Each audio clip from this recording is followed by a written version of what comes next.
No fue un error menor. No fue una simple escena incómoda atrapada por un celular. Fue una prueba política.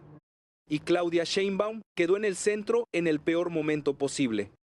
Mientras un video mostraba a una alta funcionaria tomando el sol en un balcón de Palacio Nacional, lo que realmente comenzó a arder no fue solo la imagen pública del gobierno, fue la credibilidad de la presidenta frente a su propio discurso de austeridad.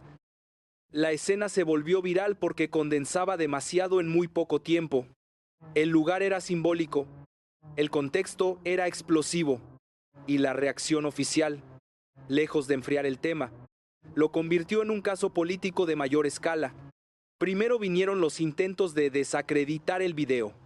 Luego, cuando la presión subió y las imágenes siguieron circulando, Claudia Sheinbaum terminó reconociendo que el episodio sí había ocurrido. Pero en lugar de romper con el hecho, eligió una defensa que cambió por completo la lectura del caso. Dijo, en esencia, que no existía un reglamento que lo prohibiera. Ahí estuvo su verdadera decisión. Y ahí empezó el problema más serio, porque una presidenta no solo gobierna con leyes, gobierna con símbolos, con prioridades y con reflejos políticos. Al responder así, Sheinbaum pareció enviar un mensaje delicado que el asunto no merecía una corrección ejemplar, sino una contención administrativa. No buscó marcar distancia moral, buscó cerrar el flanco. Y esa diferencia importa. Sus adversarios entendieron de inmediato la oportunidad. Ya no se trataba únicamente de una funcionaria exhibida en una conducta frívola. Se trataba de si Claudia Sheinbaum estaba dispuesta a proteger a su entorno incluso cuando ese entorno chocaba de frente con la narrativa que la llevó al poder, la oposición.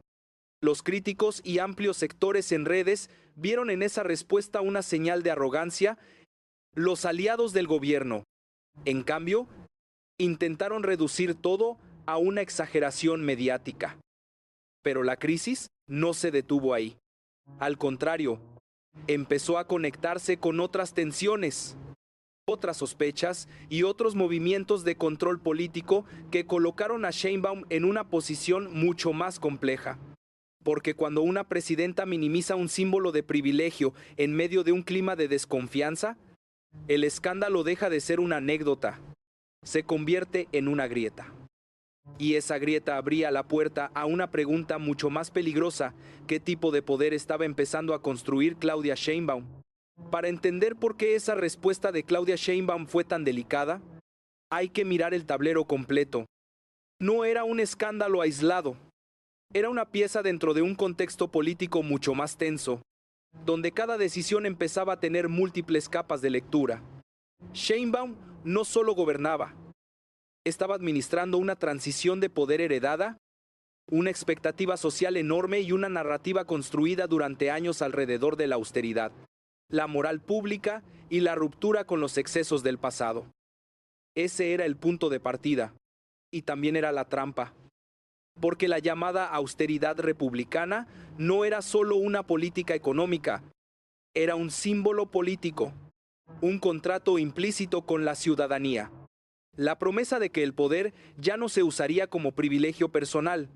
Por eso, cuando aparece una escena como la del balcón, el problema no es el acto en sí, es lo que representa frente a esa promesa. Y ahí es donde Claudia Sheinbaum tuvo que tomar una decisión estratégica inmediata: confrontar el símbolo o contener el daño. Eligió contener, y esa elección empieza a revelar una lógica de poder, una lógica donde lo importante no es tanto corregir la conducta, sino controlar la narrativa antes de que escale. Primero, se intentó desactivar el tema. Se cuestionó la veracidad del video. Se dejó que la maquinaria de comunicación operara. Pero cuando la evidencia se volvió imposible de ignorar, la presidenta cambió de táctica. Reconoció el hecho, pero lo encapsuló dentro de un argumento técnico.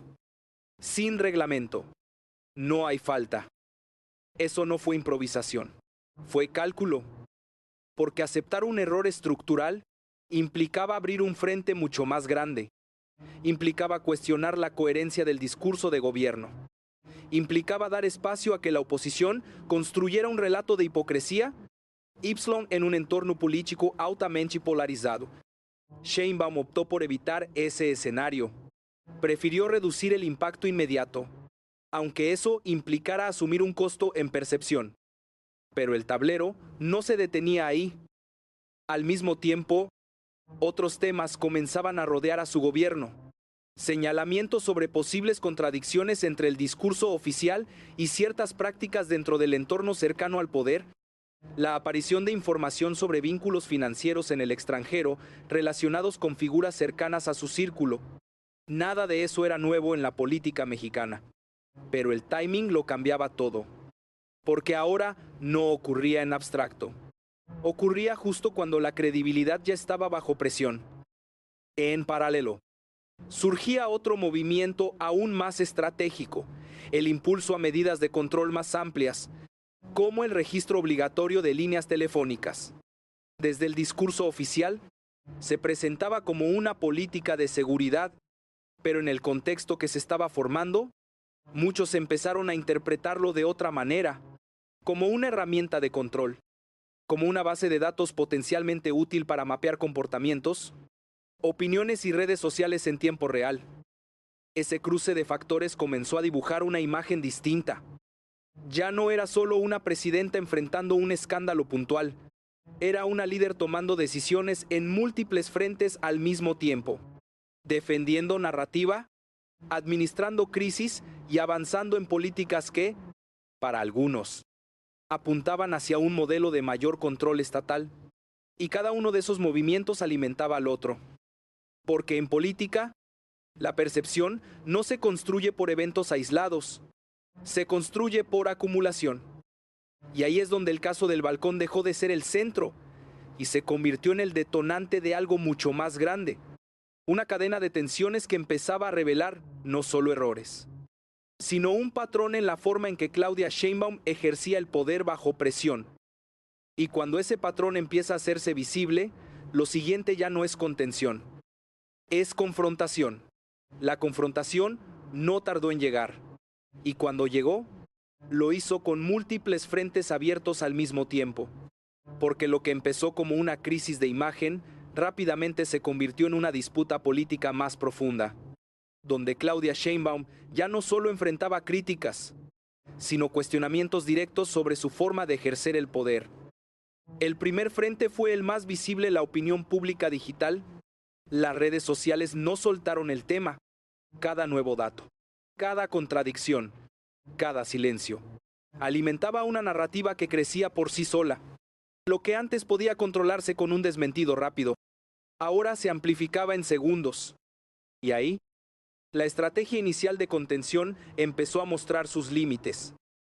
Porque mientras el gobierno intentaba cerrar el episodio del balcón, nuevos elementos comenzaban a conectar la historia con algo más amplio. La aparición de información sobre la madre de la presidenta, vinculada a estructuras financieras en el extranjero, encendió otra alarma, no por la novedad del tema, sino por la contradicción con el discurso que durante años había condenado ese tipo de prácticas.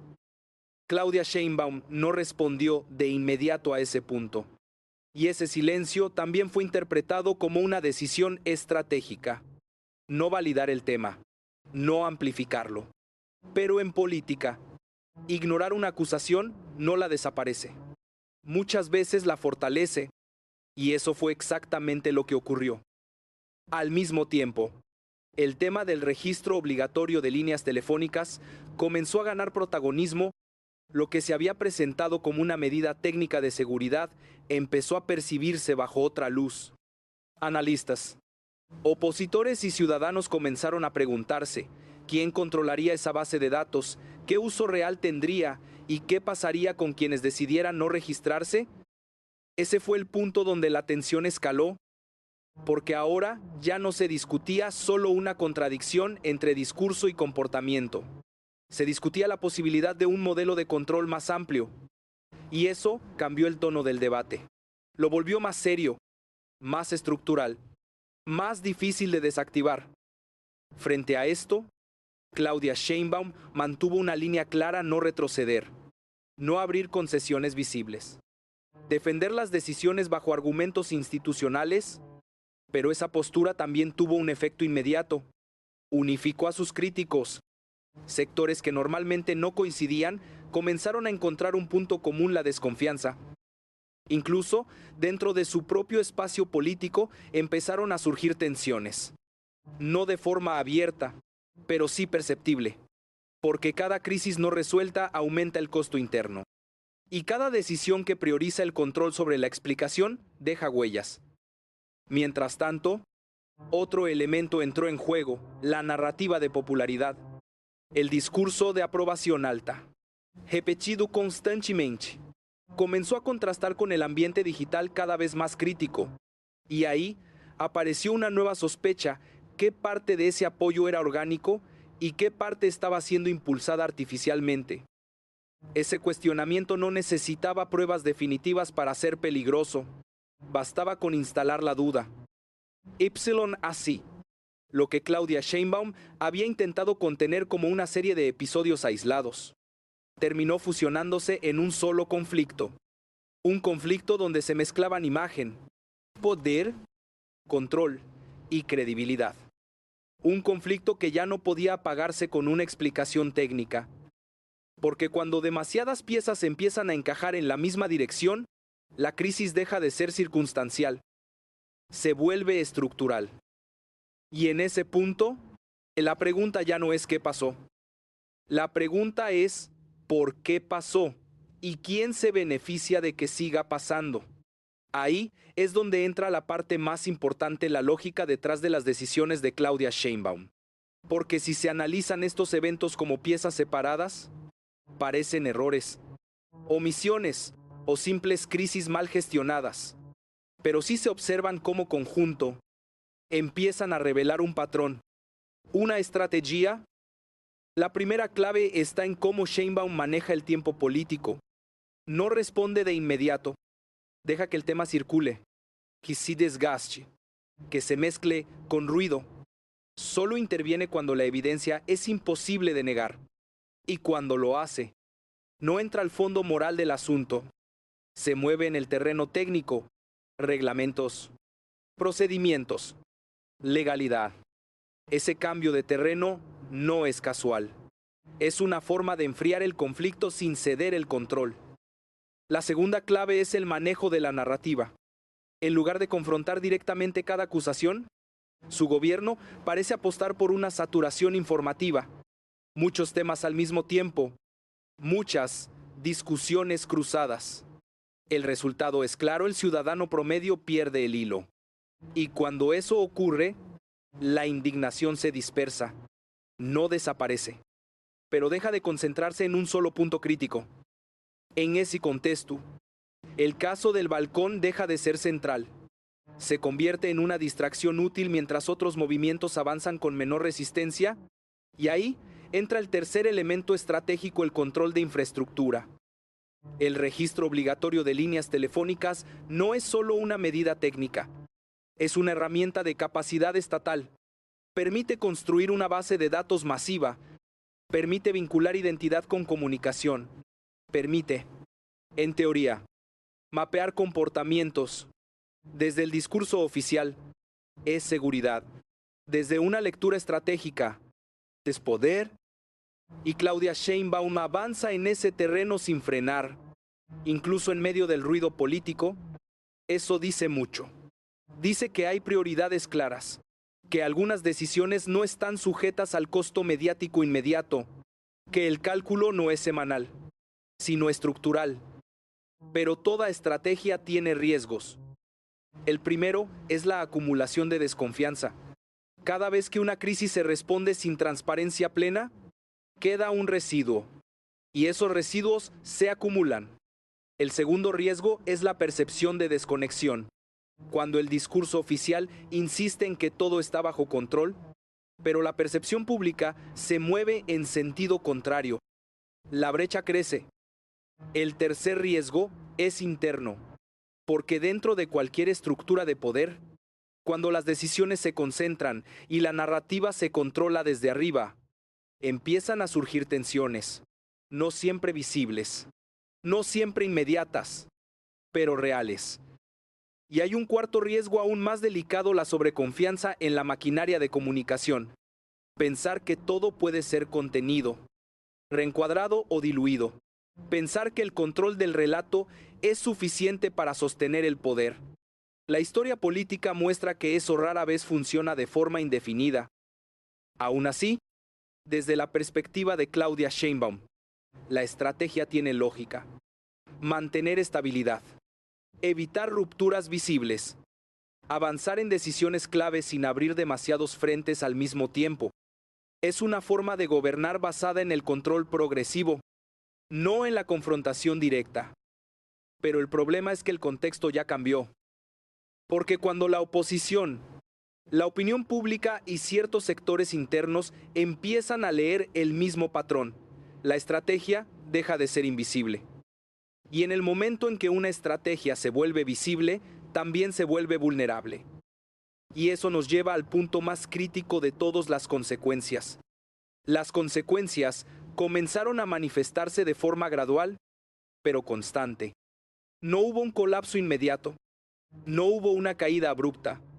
Lo que ocurrió fue más peligroso: una erosión lenta, persistente, casi silenciosa en algunos sectores y explosiva en otros. Porque cuando una estrategia basada en control y contención se enfrenta a una acumulación de crisis conectadas, el desgaste no siempre se ve al inicio, se siente después. El primer efecto fue en la credibilidad, no en términos absolutos, sino en segmentos específicos de la población. Aquellos que habían creído en la narrativa de austeridad empezaron a cuestionarla. No necesariamente abandonaron el apoyo a Claudia Sheinbaum, pero comenzaron a introducir una duda. Y en política, la duda es el primer paso hacia la ruptura. El segundo efecto fue en la percepción de transparencia. La combinación de respuestas técnicas, silencios estratégicos y evasión de temas sensibles empezó a construir una imagen de opacidad, no total, pero suficiente para que críticos y analistas comenzaran a hablar de un gobierno más cerrado de lo que aparentaba. Y esa percepción, una vez instalada, es difícil de revertir. Mientras tanto, el tema del registro de líneas telefónicas siguió avanzando. El plazo se mantenía. La presión aumentaba. Y con el debate, para algunos, era una medida necesaria en un país con problemas de seguridad. Para otros, era una señal de vigilancia masiva. Pero lo importante no era solo el contenido de la política, era el momento en que se implementaba. Justo en medio de un clima de desconfianza, eso amplificó todo, porque ahora cada decisión se interpretaba bajo sospecha. Cada movimiento del gobierno se analizaba no solo por lo que hacía, sino por lo que podía significar en un contexto más amplio. Y ahí, Claudia Sheinbaum enfrentaba un dilema complejo: si retrocedía, mostraba debilidad; si avanzaba, profundizaba la desconfianza. Eligió avanzar. Ese movimiento confirmó algo clave: que su prioridad no era reducir la tensión a corto plazo, sino mantener el rumbo estratégico. Y eso tuvo un impacto directo en el escenario político. La oposición encontró una narrativa más sólida, ya no basada en ataques aislados, sino en la idea de un patrón: control, opacidad y contradicción. Al mismo tiempo, dentro de su propio entorno comenzaron a percibirse ajustes, no necesariamente rupturas visibles, pero sí movimientos de cautela, porque cuando la presión externa aumenta, el cálculo interno cambia. Funcionarios que antes operaban con margen, ahora medían más cada paso. Y eso afecta la dinámica del poder. Incluso la narrativa de alta aprobación empezó a jugar en contra en ciertos momentos, porque mientras más se insistía en cifras elevadas, más contrastaba con el ambiente crítico en redes y ciertos sectores urbanos. Y ese contraste alimentaba una nueva duda: si el apoyo era tan sólido, ¿por qué la necesidad constante de reforzarlo? Ahí apareció un riesgo adicional: la sobreexposición. Y en medio de todo esto, el caso inicial, el balcón. La funcionaria, La respuesta presidencial ya no era el centro del debate, pero seguía siendo el origen, el punto donde todo empezó a conectarse. El momento en que una decisión aparentemente menor reveló una forma de actuar bajo presión, porque al final, las consecuencias no se miden solo en encuestas o titulares, se miden en algo más profundo, en la forma en que el poder es percibido cuando deja de ser cuestionado y empieza a ser vigilado. Y cuando ese cambio ocurre, el siguiente movimiento ya no depende solo de quién gobierna. Depende de cómo responde el sistema entero. Y ahí es donde todo converge, porque lo que comenzó como una escena aparentemente trivial terminó revelando algo mucho más profundo sobre el momento político que atraviesa Claudia Sheinbaum. No se trata de una funcionaria en un balcón. Se trata de cómo reacciona el poder cuando es observado, cuestionado y presionado al mismo tiempo. La secuencia es clara. Una decisión de minimizar el escándalo, una estrategia de contención narrativa, un avance paralelo en políticas sensibles y una acumulación de tensiones que poco a poco cambian la percepción del gobierno. No es un colapso, es una transformación del clima político. Y en el centro de todo, Claudia Sheinbaum.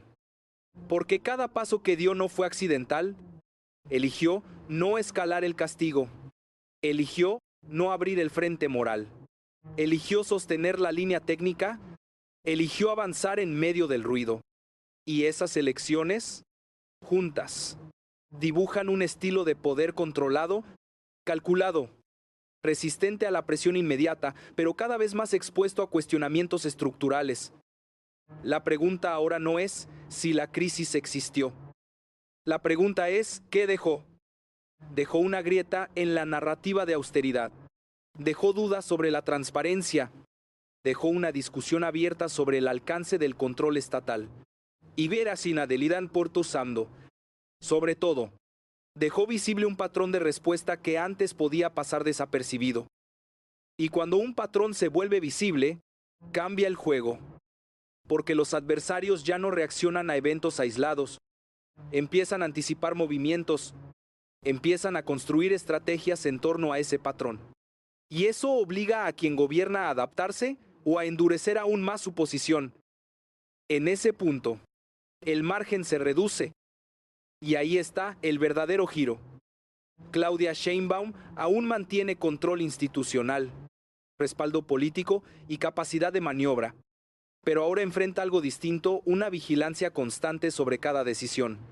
Una lectura crítica que conecta puntos, un entorno donde cada error, por pequeño que parezca, puede activar una narrativa mayor. Y eso cambia todo. Porque gobernar con apoyo es una cosa. Gobernar bajo sospecha es otra completamente distinta. Si has llegado hasta aquí, hay algo que vale la pena preguntarse. ¿Estamos viendo solo una serie de polémicas? ¿O el inicio de una nueva etapa en la forma en que se ejerce el poder en México? Déjame tu lectura, porque este tipo de momentos no se entienden en silencio. El caso no está cerrado, pero el tablero ya cambió.